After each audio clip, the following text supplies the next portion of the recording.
Hello, જય શ્રી કૃષ્ણ, રાધે રાધે. એક મસ્તીના news છે તમારા માટે. અને ગોપાલભાઈ છે ને સાતલપુરમાં આવ્યા હતા એનો જ વિડીયો છે અને કેટલા લોકોને જોવો હશે તો આપણે તમને બતાવીએ કન્ટિન્યુ રીવ્યુ વિડીયોમાં.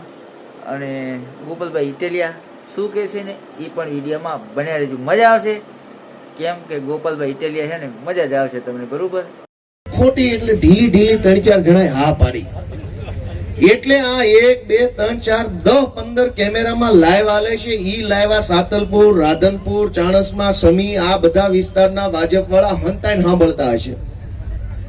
આમ જનતાની પીડા કોઈ દિવસ નહીં સાંભળે, પણ ગોપાલ ઇટાલિયા આજે સાતલપુર આવ્યો છે ને તો બધા ધ્યાનથી મીંદડાની જેમ હંતાઈને આમ સાંભળતા હશે. અમસ્તા નહીં સાંભળે, આજે જ સાંભળશે. પણ હવે હું તમને એમ પૂછું કે ભાઈ આ સમસ્યા છે, વાત સાચી કે ખોટી? એટલે તમે ધીમી ધીમી હા પાડો ને, આ કેમેરાના માધ્યમથી ઓલા મીંદડા હંતાઈને સાંભળે. એટલે એના મનમાં શું થાય કે સંખ્યા જાજી છે પણ કોઈને રસ નથી, એમના પરાણે બેઠા હોય એવું લાગે.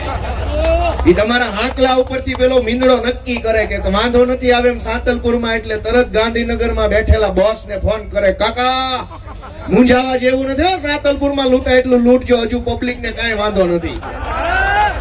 પણ હું તમને અહીંયા એમ પૂછું કે ભાઈ આ અન્યાય થાય છે એ વાત સાચી કે ખોટી? એટલે પબ્લિક એને પૂરી તાકાતથી એમ કે બરાબર છે. એટલે ઓલા